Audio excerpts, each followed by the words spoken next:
God wants you to do.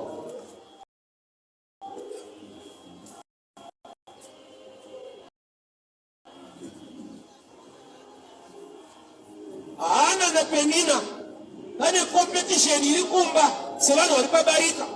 Mwabereka washinji mwana. Batu baakala bachichaka mwana. Aisha wa mwana. Kushika muzi waka wadechizaruko chekuti. Mwari mukandipa mwana dinosia kuno. Jwale bakuti akuda pa competition na Penina. Alikuti andidi kubereka mwana. Ano ya uzokavira kunetsana kwangu na Penina kumba. Na akuda kubereka mwana. Ano kava basara mwari mukereke. Tani competition ye kumba. Iyo yo vao. Ikadena denga. Mwari wakakonzera kuti hana. Awe nepamira kone kubereka Samuel. Pese paichaka mwana without the right reason ye competition ye kuprova a point kuna Penina anakuwa na mwana kushika pakati mukandipa osia kuno rata alikuti ndakudzokera kunochinyirwa futi na Penina, but one thing I know, I've done what you have designed me to do. All right. So in the sight of Penina anadzokera kumba mwana abereka Samuel asiwa kuchechi namo yakatanga futi yabereka yekunza una wako pano. But zvagonekwa na amai va Samuel kuita zvinofadza Mwari. Saka uchiona tukaverenga bhuku iro ra Samuel yange tichinzwa vana kuti Penina aiva nevana. Handina kubvira ndanzwa zita remwana kana mumwe chete wa Penina kana vana vacho zvavakaita muupenyu. Vaiva vana vecompetition kwete verevelation. Vanhu onje vakangoberekwa vasina even a name mentioned or anything chavakaita chiri outstanding. Why? Vaberekwa mu system ye competition. Samuel aberekwa mu system ye revelation. He became a great prophet who anointed kings in his lifetime. So destiny ya Samuel ya baba kuti foundation yake anakuberekwa kunetsana kwavanhu kuti ndoda kuprova a point. Aberekwa na amai vane chizaruko chekuti I must do something for the Lord. Radzi munguva chakati challenge ndechekuti sei haana asina vana vazhinji ndiye anoti Mwari mukandipa mwana ndosiya than Penina ane vakawanda aigona kusiya 2 or 3 vachisevha patemberi. Sei asina ndiye anoti mukandipa ndokupai anawo haadine vana vake. Kazhinji vanhu tine mindset yekuti aya vanazvo ndo vanofanirwa kuita, especially in church or in the community.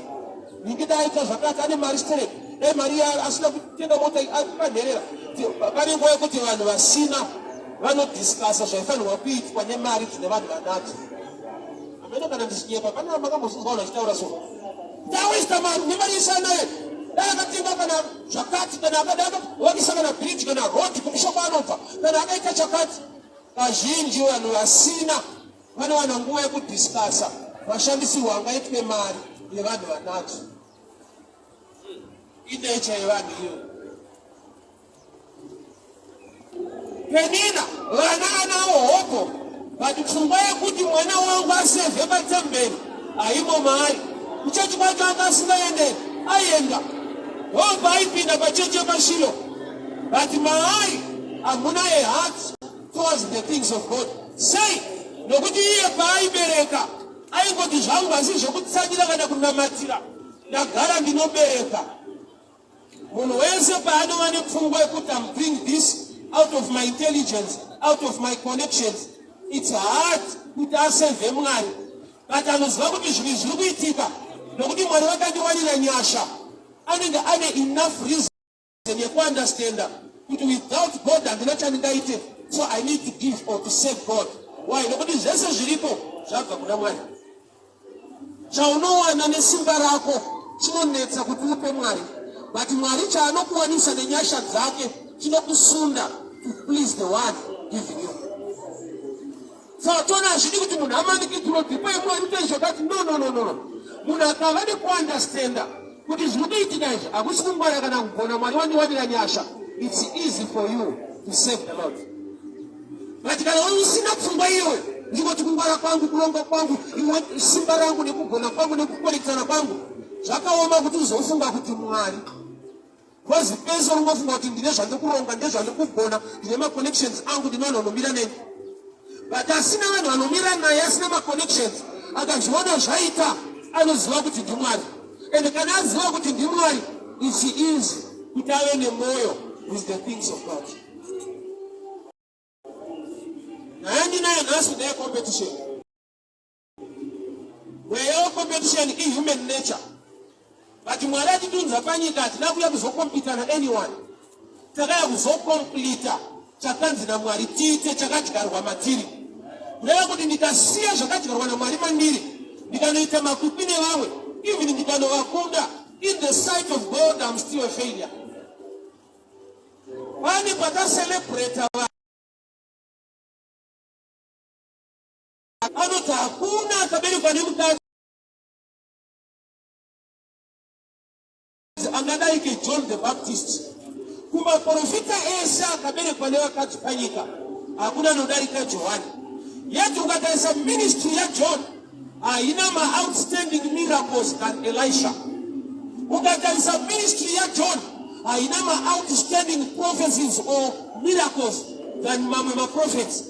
So, Chirikundi hakuna anodarika Johani chi. He is the greatest among prophets. Why? He is the only prophet. Akaratidza vanhu Jesu. Vamwe vanhu vakatozoziva kuti ndiye. But kwaitika madebate kunzi haasi nekuzoenda pamuchinjikwa. But Jesu atiya kuzobhabhatidzwa naJohani. Johani akati iro gwayana rinobvisa zvivi zvenyika. Haasi kuti uyo munhu ari kuti gwayana. Which means Johani paari kuona Jesu ari kuona sacrifice. Nokuti makwai ndo ai sacrifice pakuti vanhu varegererwe zvivi. So the greatest iripana John is showing people Jesus. And truly, munhu akagona kuratidza munhu Kristu waratidza the full package of heaven. Ukaratidzwa healing, ukaratidzwa prophecy, waratidzwa zvidimbu zviri muna Mwari. The full package of God is the love of God, and the love of God is Christ Jesus. Unoziva kuti munhu anogona kuporeswa asina kuponeswa. Rudo rwaMwari runozviita. Munhu anogona kuporeswa iye asati aponeswa. That's the issue of blood paakabata Jesu akaporeswa. Jesu akati ndiani andibata. Kuda kuti hatisi kutombokuziva kuti zvako zvaita. Kuti ndiani andibata iwe wapora. Kuratidza kuti pani pamwe kuti Mwari vanokuitira nyasha. Kwete nokuti uri right, but nokuti ivo vari right. Dai Mwari vaitiitira zvinhu maringe kururama kwedu dai tiri patight. Ngavakudzwe nokuti vanoita zvinhu maringe kururama kwavo nekutendeka kwavo. Munhu anokundikana asi Mwari havakundikani. So Zakeo mupfupi ari pakati pevanhu vakareba. Kana akatsa kuita chipi nechipi, it's too late.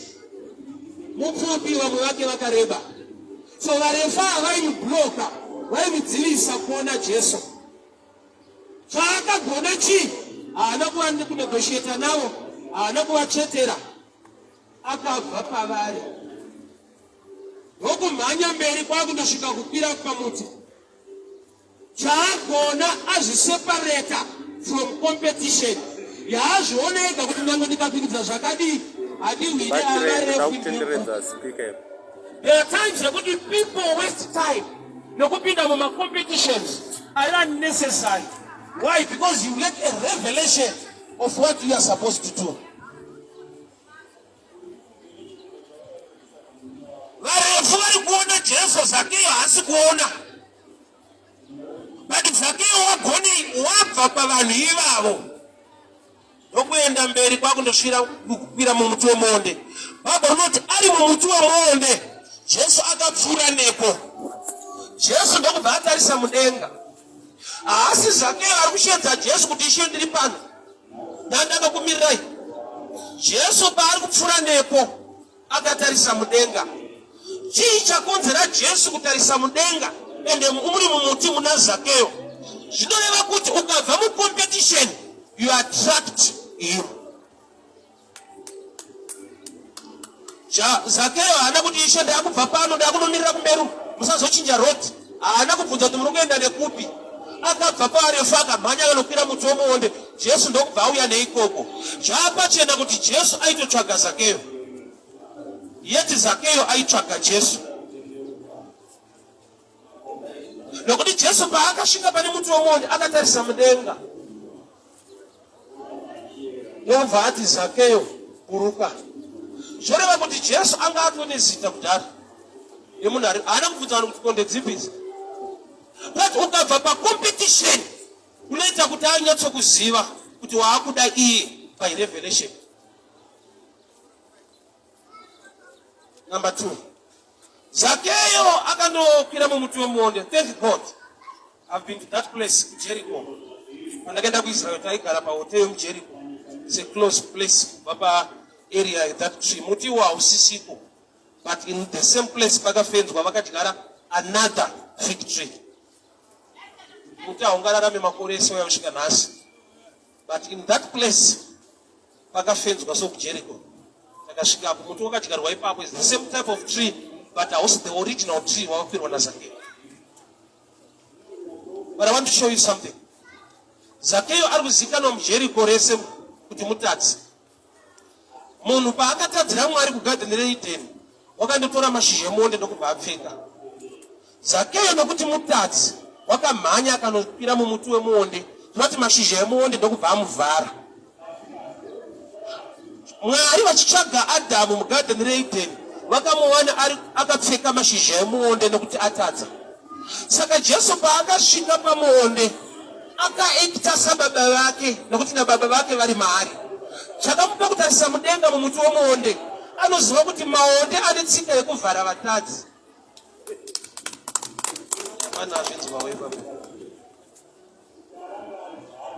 So Jesu paakatarisa mumuti umu akatoziva kuti mutadzi handimushaye, nokuti vatadzi vazhinji vanoda kuzvikavha vega nemashizha emuonde. Saka ndokubva aona mukuru anonzi Zakeo arimo. Jesu ndokubva ati Zakeo buruka, ndoda kuenda newe kumba kwako. Zakeo haana kuuya murodhi kuti azoenda kumba naJesu. Bhaibheri rangoti Zakeo aida kuona Jesu, kuona chete, kwete kuhosta, kwete kuenda kumba, aida kuona. Ende pachivanhu kana kuti pakurarama kwevanhu hakuna muenzi anokoka muridzi wemba kumba kwemuridzi wemba. Inzwa Jesu achiti Zakeo buruka tiende kumba kwako. Anofanirwa kukoka mumwe kumba kwake ndiani?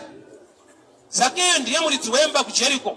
Ndiye anofanirwa kuti Ishe mira ipapo tiende kumba kwangu. But Jesu ndiye anoti buruka tiende kumba kwako. Anoona kuti chivanhu chacho chapotseka.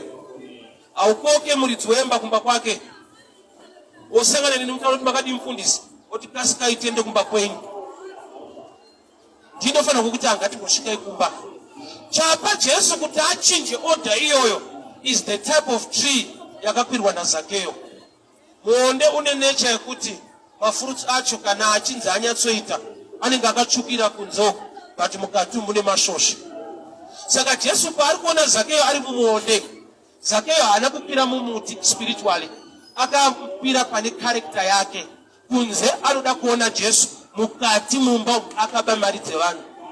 Ari corrupt inside, but outside anoda Kristu. Izvozvo Mwari vanozviziva. Kana munhu akatoya kuchechi, kana munhu akanyepera kufarira zvechechi, vandoziva kuti kunze uko ari kufarira, mukati haana kumira mushe. So Jesu ndokubva ati kuna Zakeo, muti wawakatokwirawo ritori vhangeri rekuti panze uri right, but hande kumba. Nokuti handidi kuti ndiwirirane newe panze mumba makaipa. Ndoya ndinodira Jesu, haasi wokurodhi chete. Ukamutendera anoenda newe kumba unogadzirisa nekumba kwacho. So Zakeo wakaburuka vakaenda kumba naJesu. Jesu haana kubvira amboparidza kana kuprofita Zakeo kuti kana ndotoya newe so une mari dzevanhu unofanira kudzorera nekudii. Utsvene hwaMwari pahwakazara mumba maZakeo. Zakeo akaekita ega ndokubva ati Ishe, mari dzandakatsotsa vanhu ndiri kunodzorera. Zakeo haana kunzwa uri mbavha. Jesu akangoenda kundodya kumba kwaZakeo. Vakagara patafura vese. Zakeo ndokubva aziva kuti ukaona utsvene hwaMwari hwauya, zvisakarurama zvinofanirwa kutama. Tineyo vanhu vanofungidzwa kuti pamufundisi kuti siya zvakati. Ndichakuudza Jesu ane simba rekuti zvisike. Let me open this way. Ini kana ndakuudza kuti kutendeuka kusiya zvakaipa. I will explain. Ndaifungidzwa kuti kutendeuka kusiya zvakaipa.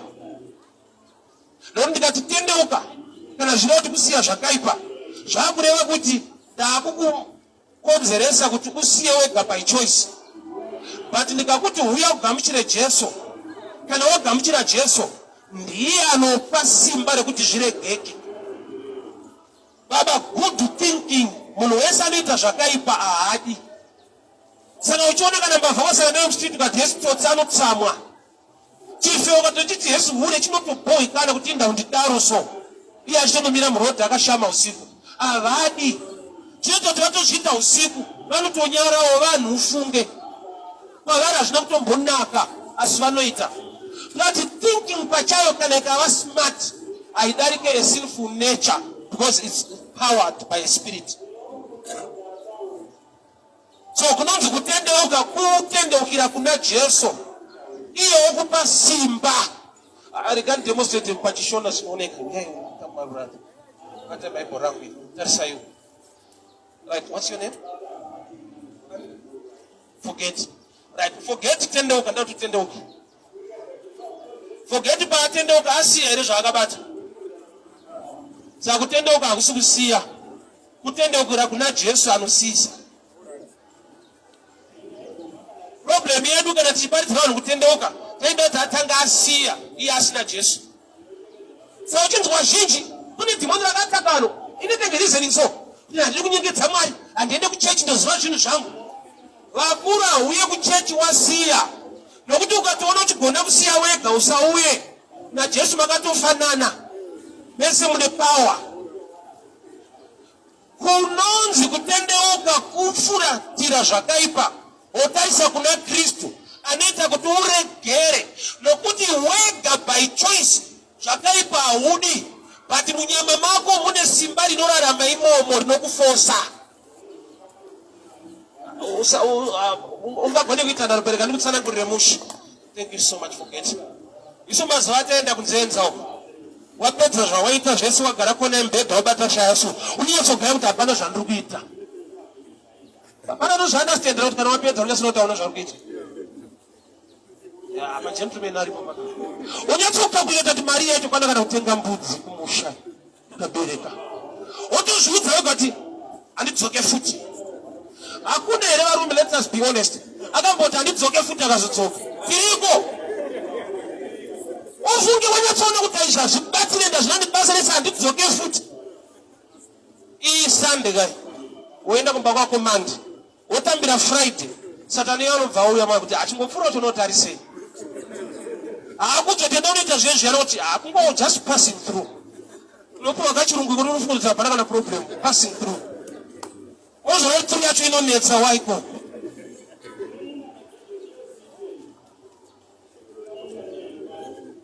Good idea haidarike sinful nature. Nokuti simba rechivi power iri spiritual. So kutendeuka hakusi kusiya. Kutendeuka kutendeukira. Kuna ane simba rekuti uregere. Saka Jesu achoti uya wakadaro. Why? Anoziva kuti haugone kusiya izvozvo wouya. Ukamirira kuti ndichasiya, hausi kuzouya. Wega zvisike. Nokuti chinotokufosa zvine simba razvo. Dai vanhu vaigona kusiya vega pasina need yekuparidza, tangoti it's a matter of time hauchasiya. Pachinenge tiparidze kuti mukuru yamuri kuita iri kutokukundai totoziva kuti hamudi. But chiuyai kuna Jesu anokupa iyo simba racho rekuti ugone kukunda. No, I'm going this way. But akadzoke pana Zakeyo. So Zakeyo haana kuudzwa naJesu kuti uri mubavha here. Mari dzavanhu kuda kuzadza imba yese nemari dzavanhu. Dzora vanhu mari dzavo. Jesu akangopinda mumba akagara akadya naZakeyo. Zakeyo ega akati mudhara ndakanyudza vanhu vakawanda. Ndariverenga ratadza kuti Zakeyo haana kufoswa. But utsvene zvakarurama kana zvasika sina kururama zvinotama. We must preach more and more Jesus.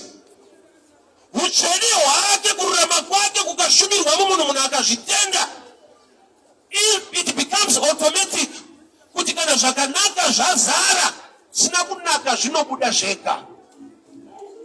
Unosvika nokuti tine vanhu vakautoforce kwakusiya zvinhu vasina kugamuchira Jesu anova simba rekuti asiye. I remember one day ndakasangana nemwe mudhara aiwanzomira pana pastereki kuma 2014. Ndasangana naye anomukoti muna Samora akachipita fodya paakandiona bvango samuomwe. Fodya iri stubborn ka inonyatsodzima mushi. Sheti yanga yakutosha tikati no mudhara, don't worry. Peter akanzi naJesu, I will make you fishers of men. Mugetsimani chaimo anga achine bhemba muomwe akapisa munhu nzeve. Apostle Peter unozvipira imutoro wekuda kusiya usingadi kusarenda kuna Jesu anosisa. Why do you fear men and not fear him who grants you power to overcome? Tine vanhu vokuti kugona kwavo nekururama kwavo is in the sight of men. Was very under pressure. Vanozandikasa tudaro kana kuchechi kwacho tichadzingwa. Jesu akava nepatience even na Peter akapisa munhu nzeve. Akava nepatience naye. Akaziva kuti it's a process. Iri mulife make yatoda kurwa nayo. Church inogona kusava patience newe. Saka ndasarudza kuparidza Jesu anati. Church hainyengereri. Ende kuna vanodonza kuti kuda nesoni zvinhu zvako izvi nomunhu wako unotimakisa. Munhu aida kupinda muchechi all night. Saka akangoti fodya vangu kusvika kasitako ada kupinda magadhi ari padhoo mazano kune magadhi mamonya. Ndavamuta upinde takuona uda kuvhirikidza chechi takuona uchitosimoka. Vakamira ipapo vachiita nharo mukati ndobva matanga kuitwa prayer. Chinzwa type yeprayer iri mukati yaiti mutiregererewo. Vati vari mukati vanoita sei vanokanyawo futi. Vakatoregererwawo panze pana mumwe akanya ari kunzi haupindi. Zokuti vari panze nongo yakauzodza kuti itirira vamwangu kutoregererwa mukati umu. Ukuti ndododza vamwangu kutoregererwa. Nokuti kana vari mukati vachiti tiregerere ivo noti nevari panze tinenge tafanana. Tese tinofanirwa kuwana nyasha dzekuregererwa nashe.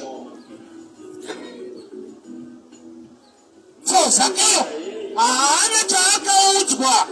The presence of Jesus in the house of Zacchaeus zvakamuita bring to repentance.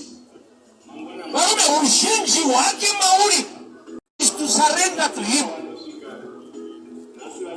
Zvipe kwaari spoon ikafarira zvinoitwa nemagnet. Chainofanirwa kuita haifanirwa kugumira pakuzvifarira. Inofanirwa kupedzisira yafarira magnet yacho. Yoswera yakanamira yakabatwa nemagnet. So simba rekukunda chivi harisi muna pastor kana church. Riri pakuti munhu ade Mwari, atsvake Jesu, azembere pashoko raMwari, shoko rimunatse Mwari amugonese. To live the life that can please God. Chirudzii nekuzembera pana Mwari wacho. Kana iye achiti be holy because I am holy, atokupa tip kuti ari holy ndini. Wenda akuda kuti uve mutsvene. Saka trick iripo usatsaye kuva mutsvene. Chuya kurama igift yatakapiwa through Christ Jesus. His righteousness, not your righteousness. So Zacchaeus was very short. Haagone kuita competition nevarefu akavakunda. Chaakagona chi akabva pacompetition. Life ukapinda mucompetition nevanhu, you waste time. Hongo unogona kuvakunda ukacelebratewa, but neimwe nguva you miss the mark of the destiny yako. Hana na Penina hana akachibata akaziva kuti hatifanirwa kubereka vana vekuita competition kumaraini. Mwari mukandipa mwana ndosiya kuno yokuti kumba ndinonyombwa naPenina haina basa. Handina kuuya kuzobereka vana vemakwikwi, ndakauya kuzobereka a prophet in your house. Aye hana akabereka Samuel unosiya kumaraini. Mwari vaitotsvaga mumwe anga avape Samuel the next prophet. But akaziva kuti makwikwi haabatsire, ndoda kuziva pfungwa yaMwari. Mwari mukandipa mwana ndosiya pano. Zvekuti Penina anondinyomba zvina basa. It's a matter of time. pane pandishare mekenzwawo. And truly mubhuku Samuel nyangwe Penina ainzane vana handina kana zita remwana wacho.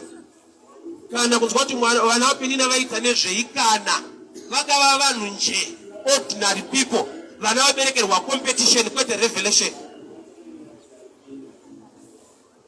Don't waste time uchita makwikwi nevanhu.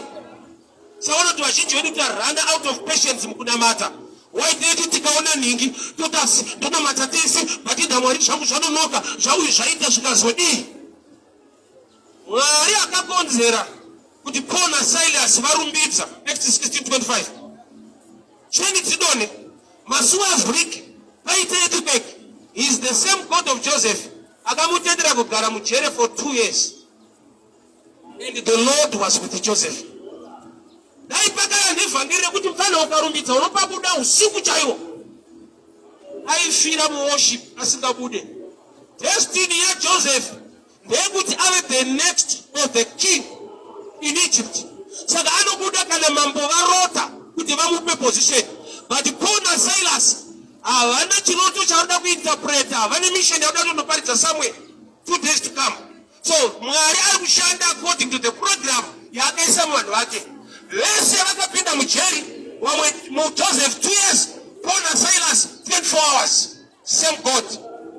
Sei zvasiyana. Destiny and mission was different. Kana ari Mwari wa Samson akasangana neshumba paTimna, anomupa simba rekubvarura shumba yacho. Asi kana akushanda naDaniel, Daniel haapiwe simba, shumba ndo dzinopedzwa simba. Vese vaita encounter lions, but their destiny nokuti iri different. The miracle, the outcome is also different.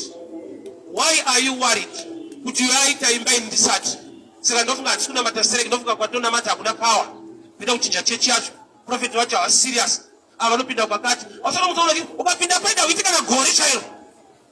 Life zvinhu zvakasiyana. Kune zviri worth to wait. Mwari wamasimba ose ane record yekusika nyika 6 days. Akadi kudeclare pa first day kuti I command everything to show up. Right now, trees, hills, mountains, fish, river. Akangoti let there be light. Ndobva atochaisa.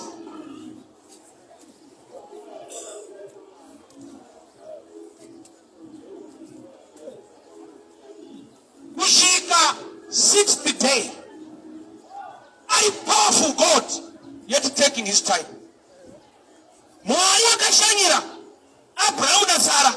Akati gore rinouya nenguva ino uchane mwana. Ari kutaura a time frame ye almost 9 months, the normal time yekuti munhu aberekwe. Yeti munhu agara mumarriage for a long time asina mwana. Mwari ade kuti right now Isaac come out. Mwari anogona kuita zvinhu right now, but there are things that are worth it to wait for. Zvaningi zvaitwa gore rino ngazviregere kukunyepera kuti Mwari hachakuda kwauri hachaita. Zvine zvikonzero, tine madestiny neurongo hwakasiyana. Tinomata Mwari akafanana chete. Usandiudze yaPaul na Silas kana ndiri Joseph ari mujeri. Why? Because kana ndabuda ndoda kutonga. Handidi kuitirwa miracle ningirozi usiku ndobuda ndodzokera kuKenani. Ndiri useless. Ndakuda kuti kana ndabuda ndive useful. So you need a personal revelation yeupenyu hwako.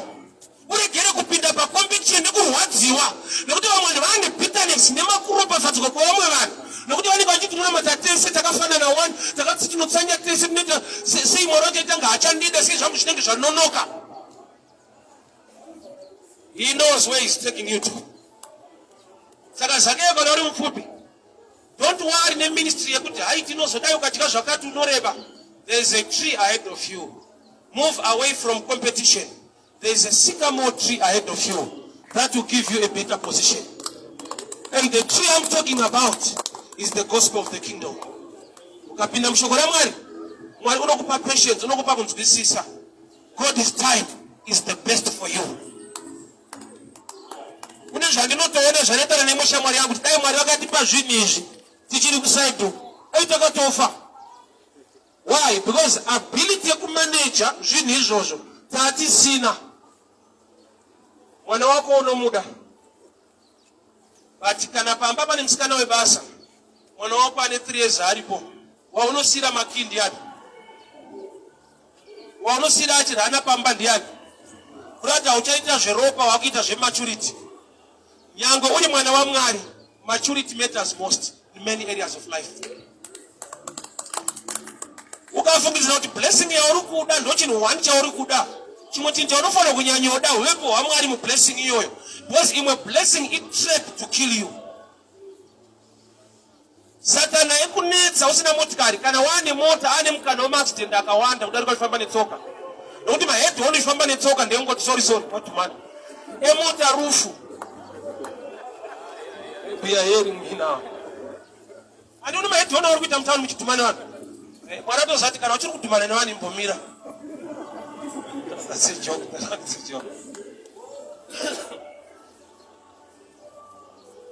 Zakeyo, hauna zvaungagone kuita pavanhu vakareba kukudarika. So competition kwauri haishande. Move away from them. Ibva pavari. Zvibvise mucompetition. There is a better revelation concerning your life. Kune mutu uriko. Wekuti Jesu akasvika nepo. Haakujambe. Anotokutsvaga. Anokutarisa. Enda anoenda newe kumba. Sa munhu wese ane mutu wake. Opportunity yake. Blessing yake somewhere.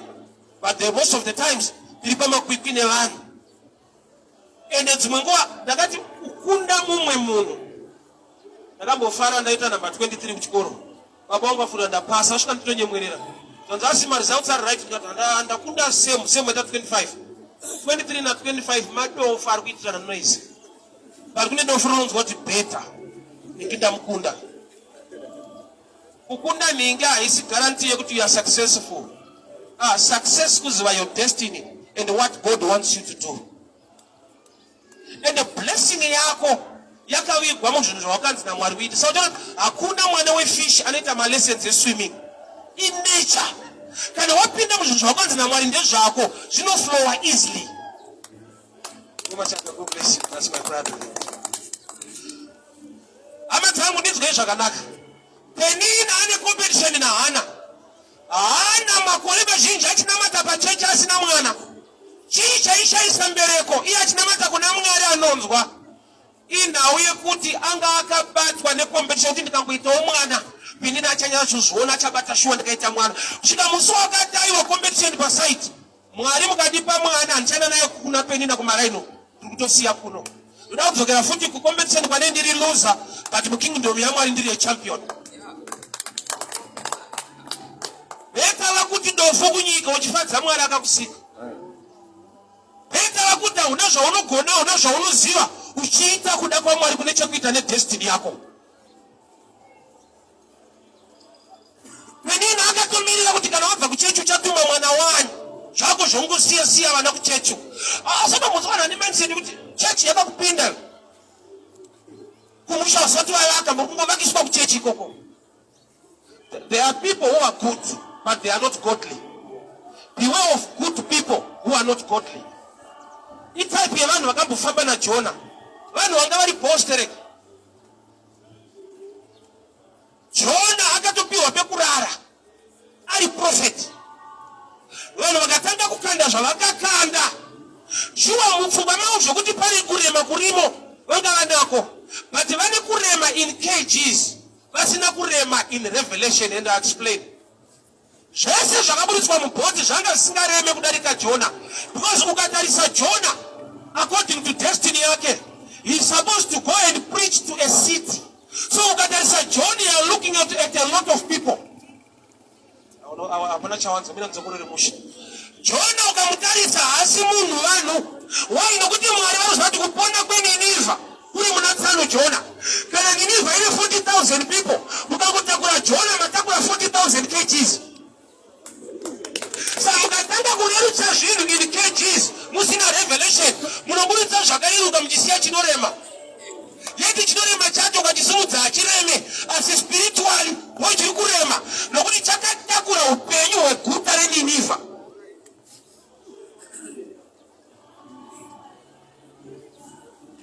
pakaita wamuro yakamira ukona pakawe muro yakamira ukona muro ari ukona ndi anosvipika muspirit panapa pakurema iwo pane pakareruka but makatisikwa nemama general right vanogona kunzwana muspirit pauya heavyweight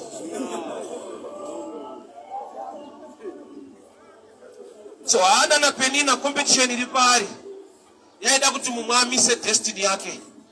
So Hana pakati Mwari mukandipa mwana ndosiya pano akawana breakthrough iri panguda kuziva kuti Mwari ndinofanirwa kuitei.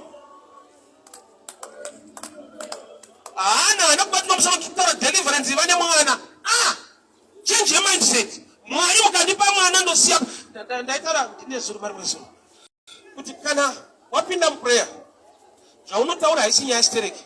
Mwari vanonzvera futi moyo motari kunzwa mashoko. Mwari vanonzvera moyo. Mavari vanofanirwa kuona Jesu anoti Satana akauya kwandiri akashayiwa chake mandiri.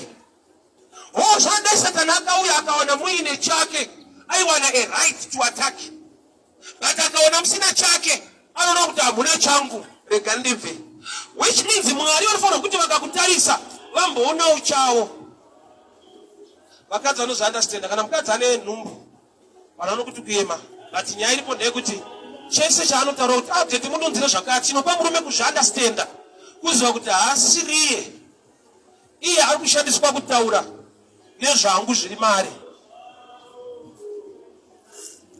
Appetite yemukadzi ane pamiri iri kukontrolwa nechaakatakura. So chaakatakura ndechangu chine sinemu yangu chine ropa rangu kwete iye. Saka iye akandikumbira zvaandikumbira chinondipa kumhanya kuziva kuti nyangwe iye ataura but zvangu ndozvinoda kutsenga. So kana Jesu ari mauri paunonochema uchikumbira kuna Baba Mwari vanonzwa Kristu mauri. Saka Jesu akiti kana mune zvamunoda kukumbirai muzita rangu nani mazita edu ari dangerous hatiwanise chinhu kumbirai muzita rangu.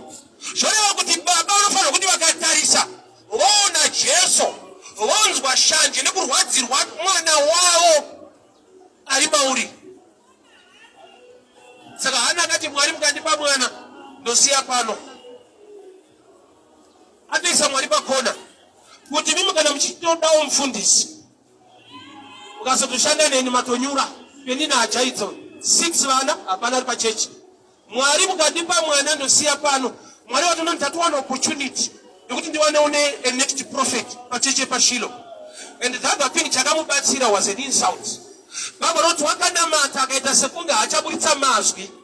Bishop Eli vanga vari muoffice vakamutarisa vakati mukadzi unosvika kupi uchidhakwa take away your wine. Nokubva ataiwa hakusi kudhakwa.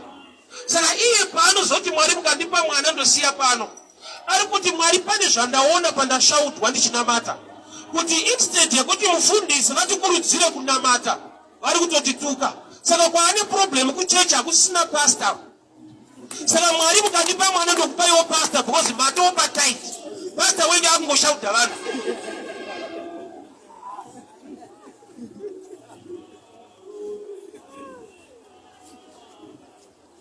Afunga kwako aida kusire mwana pachechi. Anga atoneswa kuti pachechi hapasina mabishop. Salo aripo haisi shouting iyo. Wese ari kuzvinamatira chichema kuna Mwari vanhu vakadhakwa. Nobati Mwari mukandipa mwana ndokupai bishop. So Mwari ndobvanya sora dhinda tsopa ma1. Ndiye munhu wekushanda naye. Itachi ndinoattracta kuti Mwari vaende pakona vanzwe kuda kukasika kubatsira. Chakapa Mwari kusarudza Moses ariye last born kuna Miriam na Aaron kumberi kwake. Moses akauraya muIjipita vachiri muIjipti. Pfungwa yake iri yekubatsira hama dzake kuti dzisashungurudzwe nevaIjipita. But pfungwa yaMwari kare Genesis 15:40 vatana naAbraham vane pfungwa yekubatsira futi vana veIsraeri. But Mwari vatange vatangirwa naMozisi akutouraya vachiri imomo. Mwari ndopaona kuti avatsana vane moto vakutonditangira ngekuda nditotoshanda nawo.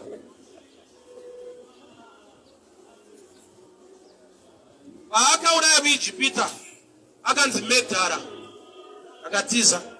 Mwari pavakasangana naye vakushanda yese vakauraya vaIjipita paRed Sea akanzi Delivera.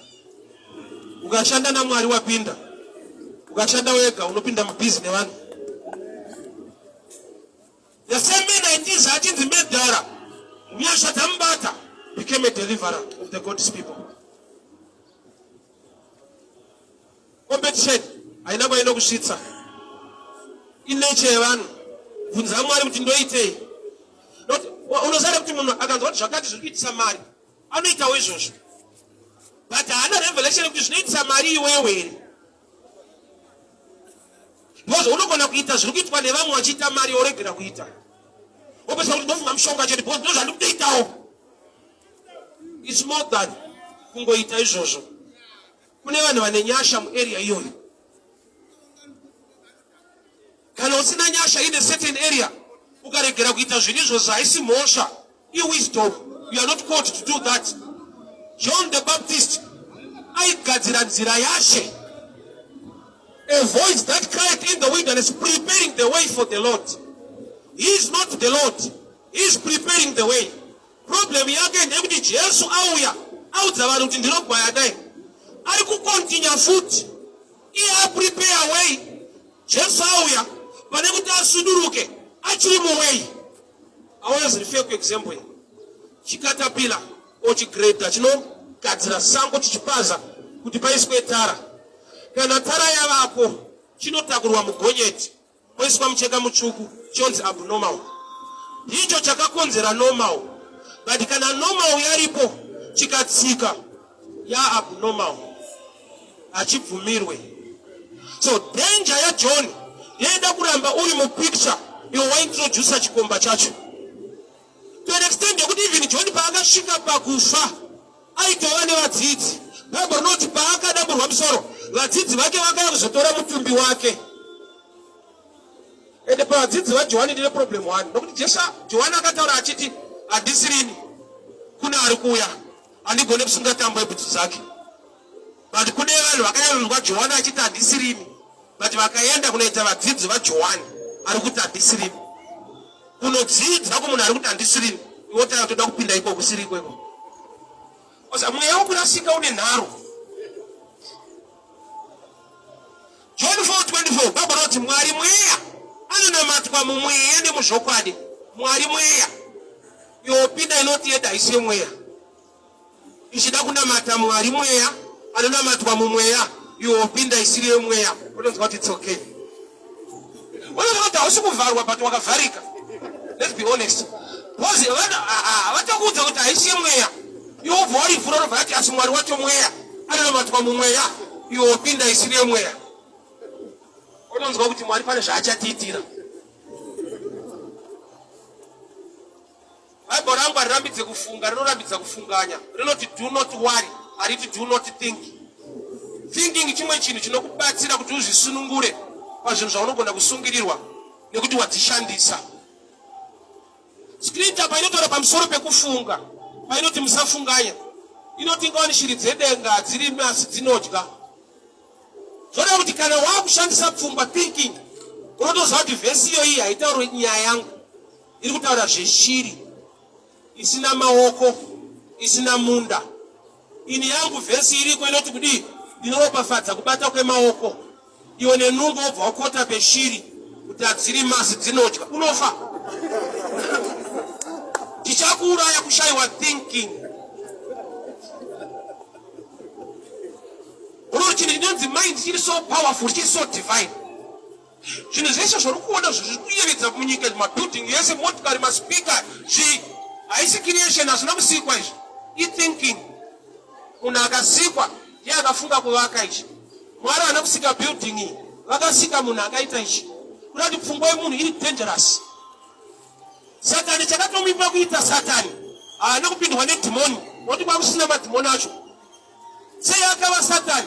Baba rinoti wakafunga kuti ndaakutora chigaro changu chiende pamusoro pechigaro chaJehovha.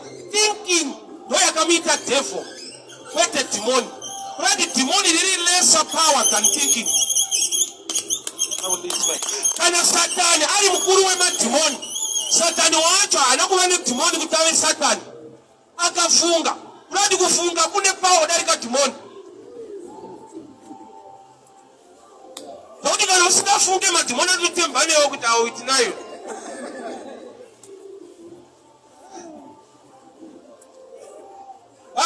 vakazodza musoro wangu nemafuta. Lord, you must pray for God to anoint your mind to give you grace and wisdom. Mukombe wangu unofashuka, haugoni kuwana increase uku kana uku kusina chinhu. Saka uchiona ukawanikwa une mari zhinji singaite musha, unonzi suspect. Asi kana uri munhu ane maplans nemabusiness chinhu ukawanikwa une mari, unonzi entrepreneur, businessman. But ukawanikwa zhinji singatonze musha, unonzi hande kusenda kuti mutsanangure kuti zvafamba sei. Because pauri haibvumirwe kunge iripo. Akazodza musoro namafuta. You need the anointing of God upon your head. Head chi information. Information inosanganisira skill, ability, understanding. Life yatinorarama mumwe nemumwe ari designed, ordained by God kuti aite zvimwe zvinhu muupenyu. But nekuda kwemasystems epanyika takauya kuzoiswa mumabrackets masystems ekuti unofanira kunge waita ichi kuti uenda apa, unofanira kunge wagona ichi kuti uite ichi. Takauya panyika ine competition ikati block up revelation. Saka uchiona ukatobereka unofanira kuenda kuchikoro ukafoira zvapera. Zvikatazoona kuti kune munhu anogona kutofoira odiscover gift yake otova successful, otanga kutoshandirwa nemaaccountant akapasa nekuti ane gift yekutamba bhora.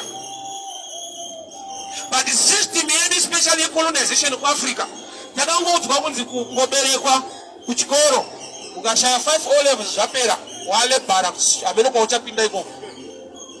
Yet ivo vacho vakati colonize havadaro. Munhu akaberekwa kwavo akaenda kuchikoro kungoti kure yako kusekondari akuspecializa nezvaanoda, akutoenda mufield yaanotrainwa kunzi ita izvi.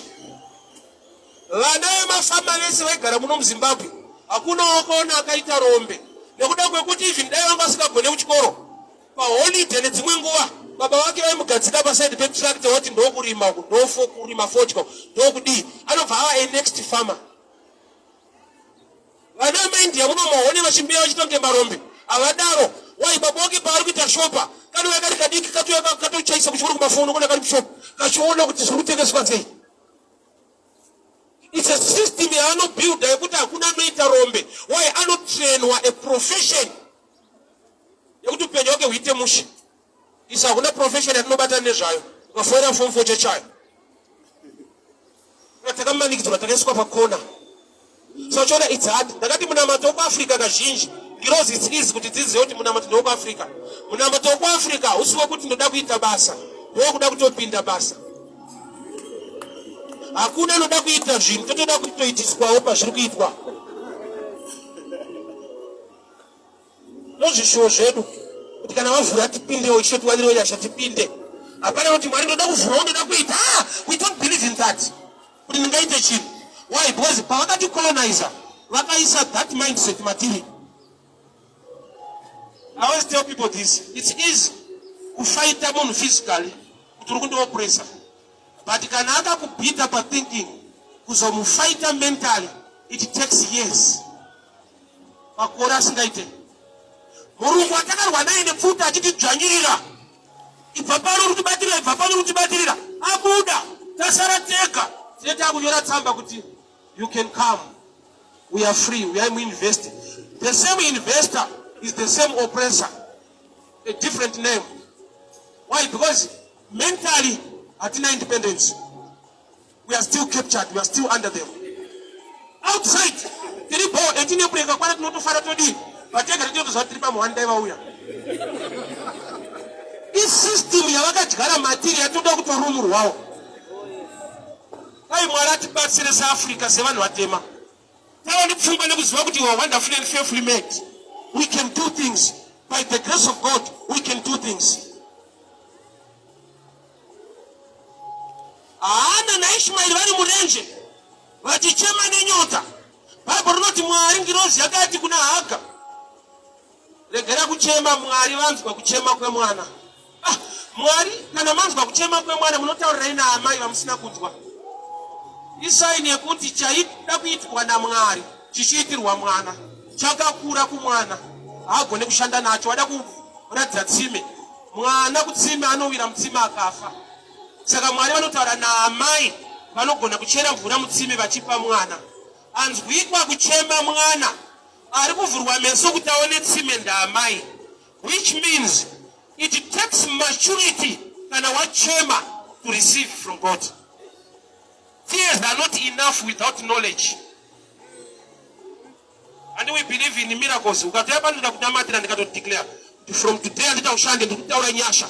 Be a doctor. Wega unenge uchata nubata roko kutaiwa munhu asi ndikutariserese.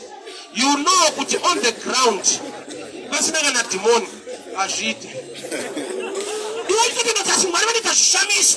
Bali ndikunamatira ndobva kuti be an engineer. Kozati nyange Mwari achishamisa but pandiri ma1.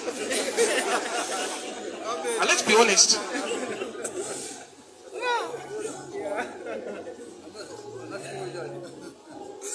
Right? There's a role to play. When we go Joseph Nyash, David Nyash, akauraya Goliath. Avasino vakagadzira chifura mawe.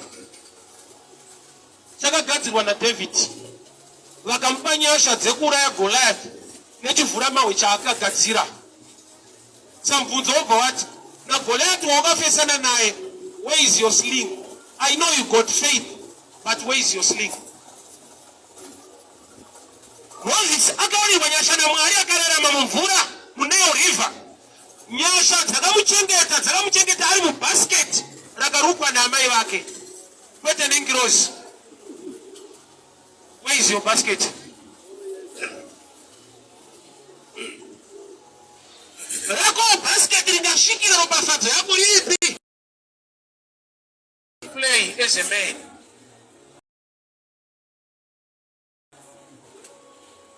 When is mdoki tukane munhu? Ende munhu kana asina a role to play, kana asina maturity, unogona kudzivisa Mwari. Iye Mwari ari wamasimba ose anolimitwa nemunhu. John 6. Jesu wakawanza hove nechingwa. Asi Bhaibheri rinoti kwakazosara chingwa chakaiswa mabhasiketi 12. Hove dzakaita sei dzakapera.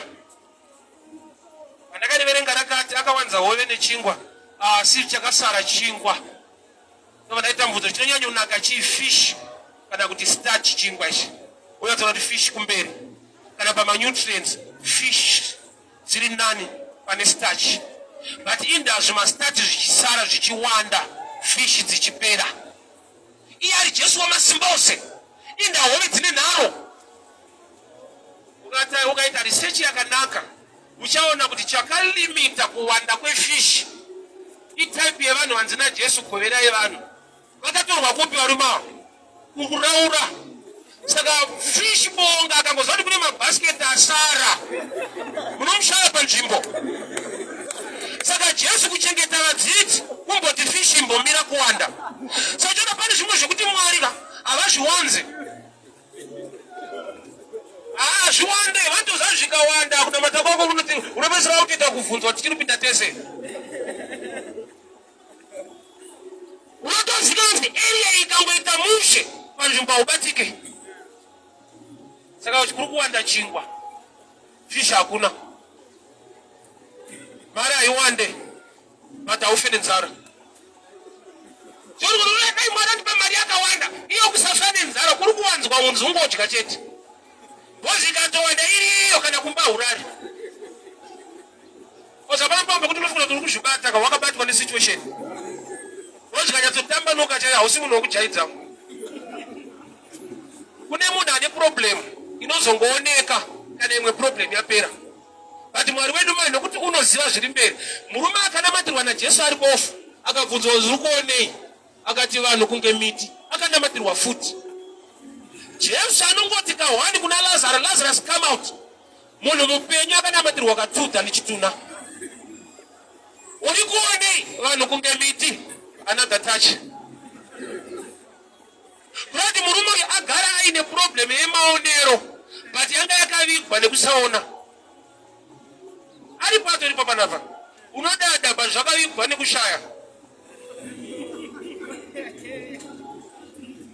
Uri munhu anoshaina panongoti hapana iripo, saka utangori munhu ari right zvavo. But unotopromisa, uneka potential so. Zvikatambanuka musha taure nevanhu. Kana pana umire, chikotifura kuti kopandei kopanokuungana vanhu kutaona. Anasema kutambanuka sonozo ngomira ungadi. Kune ma problems alovikwa neimwe problem. And he hit the page, na time is done. Competition in life. Kuendesa kuside risine ine upenyo wako. Penina. Basarake ndio kushainira hana strike.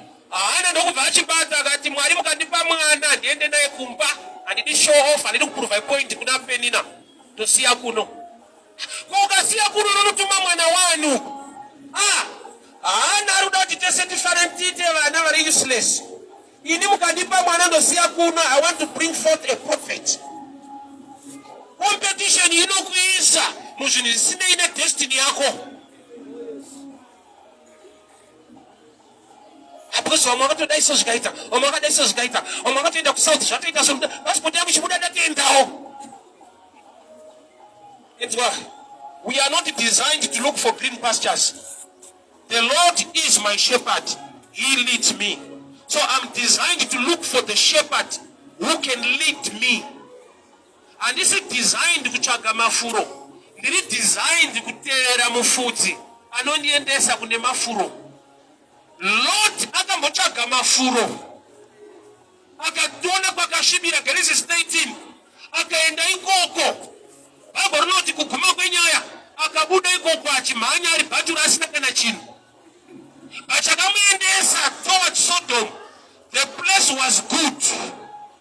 Akateera mapastures mafuro achibva pana Abraham who was leading him. Nokuti anga ashedzwa naMwari haasi Lot ndi Abraham. Lot wakatevera munhu akashedzwa, but mombe dzawanda anga akuteera mafuro. Remwe danger yeblessing usina discipline. Makomborera unoda. The devil akusiye nekuti wakomborerwa. Ani maataki anoita vanhu mulevo idzodzo. The devil anoataka vanhu nepoverty chete. Success is also another trap inouraya vanhu. Kune vanhu vakatoramba naizvezvi kwete nekuda kwenhamo, nekuti murume anga kutambira mari iri nani. Akachinja property yese ndokuvapedzisa nemunhu. Unhu warume unoziva. Anozva zvese zvidhara izvi neuya agaritsa. Ibaba unopromisa baba kuti zvikatambanuka mushonogona kubva pamba. Ozvinomboita ma 2 days usipo ikapera udzoka.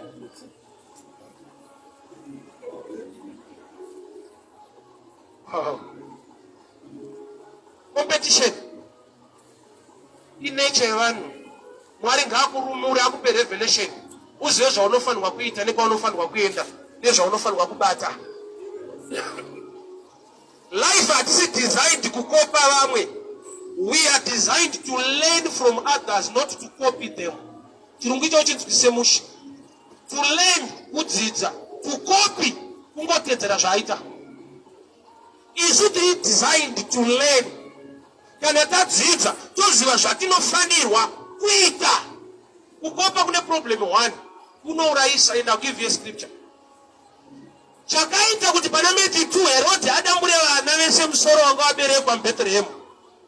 Aida kuuraya mambo akaudzwa nemawise men kuti mambo aberekwa. Saka wese akaberekwa mazuva iwayo aifira yeumambo iye asiri mambo. Vaifira title. Ari kutsvaga king. Saka kese kaberekwa nguva yaking kasuspect. Kanofira uking kasiri king. So uchiona ukangokopa. Because what were my prophets did not say I'm also prophet. Munodambu wa msoro panodambu wa prophets. Satano zoroka ndaura ya muerita zvake. Si prophet. Kari mdikono. Fira mahara mbumo. Uzapata pamuti mwari vanokuwanira nyasha dzekuita chinhu. Maybe to prophesy. Usiri a prophet. But vanokupa the grace to prophesy. But Karawazi out, I'm not a prophet. Napinda mu office and ina gift. So tutaranani. Why? Nekuda kwakuti ini mota yangu ikanzi yaita problem kumbao. Mani pandogona kubata yotomuka. Andinyore bhana unoisa pagate kuti makanika pano. Ndega ndotozvati kujuma mota inonetsa. So there are sometimes unofanira kuti Mwari vakupe wisdom uzive kuti vanditendera kuita chinhu ichi but handisi wearea iyoyo. Why? Because panoda kuurayiwa madzimambo unogona kufa uri usiri wemwana waMaria. Vapinda mucompetition nokuti Maria pautsvaga pekuberekera Jesu akashayiwa kuda kuti vanhu vazhinji vanga vabereka mazuva iwayo. Mazuva ekuberekwa kwamambo kuna vanhu vakabereka zvinhu zvavo zvokuti Jesu akashayiwa pekuberekerwa. Iye ndiye anonzi bread kachingwa. Kwari kuda kuberekerwa kuBethlehem zvinoreva kuti house of bread. Yet in Bethlehem bread yakashaya space. Muimba yechingwa chingwa chakashaya room. Kuti pakaberekwa zvimoto zvakawanda. Chingwa noti hanzi hapana space. Vawana room vakateerwa nebanga naHerodhi achidambura musoro. Sanditi kana usina Mwari zvimwe zvinhu zvikafamba ichi usafari nyumwa tinda zvafamba ndisinganamati tinda zviri kuita musha. Why? Because vaichipita pavakateera vana veIsraeri Moses atsemura gungwa dzvuku vakatopindawo mukati vochinoita kuti vafushirwe nemvura inhau yekuti vakatomboinjoyawo mirako yacho vari mukati. Chavasina kuziva bedzi ndechekuti panovharwa nguvai tava kungopinda zvo zvinovharwa nguvai vapakati Mwari ndobva kuna Moses vhara. Mukuru life haisi kungoteera vanhu kona kuandastenda nguva nezvinhu. Bible wrote the sons of Issachar were commanders of Israel because they had the understanding of times. Ane blessing yako vandoda kuti Mwari vakupe chizaruko. Why? Because by nature tinongokopa zvekuita vamwe toitawo chiti kana akabudirira nazvo rega ndiitewo takatosiyana. Pane blessing yako kana uri Joseph ukaona 1 years uri mujeri zichingoziva kuti the Lord is still with you. Nokuti ukakopa Paul and Silas vakabuda zveshuwa 24 hour miracle vakatobuda. But kana ari Joseph kana zvikaita makore ane destiny iri better and greater is the next king in Egypt. Saka vanhu vaigona kuuya kwari kuti inda zvadelay hauna mati hauna Mwari inda wanonekirwa hana nhingi maita mese ona zvake zvikadai. Handisi paresi yekumhanyisana nevanhu ndiri paresi yekumhanya munjawo wangu wedestiny yangu. Uchaenda nemwana kumba unoprova point kuna Penina ndabereka wangu Samuel. Mwari vachiri kutsvaga a next prophet kuchecha hako. Samuel wakamuendesa kumaraini kunorwa naPenina. Penina asakumuvhe vanhu vasakumuvhe unomoita zvakatosumuka. Mwari ngaakupe chizaruko chezvaunofanirwa kuita. Ine zvataona vamwe vachiita even in ministry zvaigona kukumotivheta nekukumuvha kuti ona mutosara ona vamwe wadai kusvika Mwari vandipa that revelation kuti Samueri akaberekwa haaende kucompetition naPenina. Ukaziva Mwari chaakakudanira nenzvimbo yaakakudanira nezvikonzero hausi mucompetition naanyone. And the blessing will locate you in that place. Zvipo zvaJesu goridhe rakauya kudanga. Goridhe raJesu harina kutsvaga vanhu vari mumabetter places. Rakatsvaga munhu ari right place not better place. Hama dzangu ndinzwei mukushe zvakakunakira zvinorongwa naMwari ngazvikuwane uri panzvimbo yaunofanirwa kuva. Don't look for a better place, look for the best place in the mind of God. Uchaenda kwakanaka kusina chakakunakira uchibva pakashata pakarongwa zvakanakira upenyu hwako. Zvipo zvaJesu zvakamuwana ari mudanga. Blessing yako ukasaziva nzvimbo inosanganikwa nayo newe unaenda kwaisiri kwakanaka but kwaisiri. Ishmaeri akanzi naMwari I will bless you ndokubva adzingwa pamba paAbhurahamu. Bible wrote akanova a great man ari mudesert. Sometimes your desert is your green pasture. Sometimes that place is dirty. A manger ichaita kuti ulokete your gold. Mwari atibatsire tiregere kuenda kuri kuenda vamwe tiregere kuita zviri kuita vamwe tizive zvatinofanirwa kuita tiende patinofanirwa kuenda. Pane blessing inoloketa vari ipapo I remember there was another day. When was that? 2018. Mashure Street. The day that I went $700. 2009. Things were tough. 2008, 2009. I came here with my 11. Because we had a problem with some guys who are parents now one. Over Taiwa, you cannot be part of us. Look at your dressing. You are not a pastor. Not Magisa, but Patachedu. So there are times you can also presentable.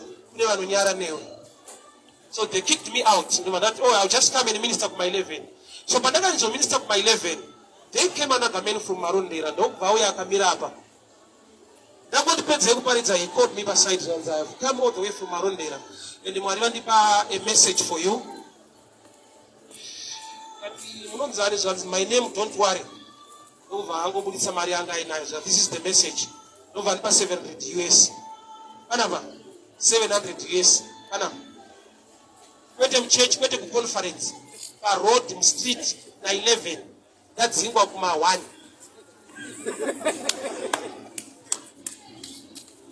Bro, pani zvinhu zvako ukapaziva hauswiri mukompetition nevanhu. Uri kuenda kune shasha dzeko, iwe uri shasha in a certain area. Your blessing goridhe rako kana riri mudanga, usachemeri kuberekerwa muchipatara. Unosvikirwa nebhemba rafaro. Vana vese vakaberekwa muchipatara vakadamburwa musoro. Vawana better places, but havana protection. Competition yaunorwa nayo nezvorotana ndinoita zvakadaidaiwa iti munyari ndikwanire unyasha ndizive zvekuita. Kana ndiri zvakeyo handidi kudetsera nevarefu, nditenderei ndibve pakati pavo, asi Mwari musvikewo kumba kwangu. Jesu akaenda kumba kwaZakeyo kwete kumba kwevarefu. Chikonzero, Zakeyo wakabva pacompetition nevarefu akaenda mumuonde mairepresenta miti yake nokuti iye wakainga vatadzi. Saka zvokuti vanhu vemujeriko vaiti Zakeyo mutadzi haizvo zvakapruvha kuna Jesu kuti mutadzi. Paakanokwira mumuonde zvakaringa mumaindi yaKristu kuti Adhamu paakatadza wakanovharwa nemashizha emuonde. Saka wese wandichawana mumuonde ndiye wandainga. Wakaenda kumba kwaZakeyo. Turn around the life yake. Jesu akati salvation yasvika mubambuno. Vakuru, Jesu anoenda kumba kwenyu chichida kuona imumuti. Kwete mulocation. Elijah akanzi enda pabako ndarera makondo makungu okuti akupe nyama. Zimwe nguva nyama yako haisi mutauni, iri mubako. Nekuda kwekuti une mindset yekungoti zvauri kuona nezvinotaurwa navo kuti ukaenda pakati wanyazozvimaketa wazvisimudza wazodii ukaronga masystems aya. The hand of God is not short. The systems of men can fail you. 2014, I remember when I went to Nairobi, Kenya. The guy who invited me, Igbo, Angani slot by Kenya television. I had an opportunity to minister in Papa. Who knows Zimbabwe, so they minister, not any other big platform. But by 2014, they got an opportunity to minister by Kenya television. They're going to decide. What vakupi parodi. Akati kune chinodinakidza mwana amatiriza mwana akakusumudzayo amuchapabva. Mwana anyanza kusumudzayo chaivo mutaenda kure. Gamba kure kwacho ndiri kuenda ndidzoka pano. Why because ndine chandinonzwisisa. Mwana akakusumudzayo chaivo upadzoke parodha. Roba ndofarira zikaita. Why ndakaona goridhe mudanga. Ndakadziona nyasha dzadzo dzinotyisa dzokuti kwaunofudza ndikaenda ndonodziwana hakuna. The heartbeat of God iri paevangelism, winning souls. Nobody heartbeat yedenga. Greatest gift yakapiwa munhu naMwari is salvation. Saka Johanatan is the greatest among prophets. Why? He showed people Christ. Awati yatingade kuti Elisha mutsa wakafa azodii ilesa than John pointing people to Jesus. Mwari werugara akuchengetei, Mwari wenyasha akugonesei. Father, we thank you for such a time opportunity to minister your word. Thank you for your grace and your favor. Upenyu vana venyu Mwari, nyasha dzenyu dzidururwe. Ngavazive zvavanofanirwa kuita, kwavanofanirwa kuenda, chavanofanirwa kubata. Norayira mweya wecompetition kuti ngavachiwana a revelation concerning their destiny. In the name that is above every name. In the mighty name of Jesus. Amen and amen. May the good Lord bless you. May the good Lord increase you. On Monday, same place, same time. All night Methodist. Then Monday, 25 and 26, in the conference go a crusade to Shamba mine. I'll be in Shamba on Monday. So Nancy Mane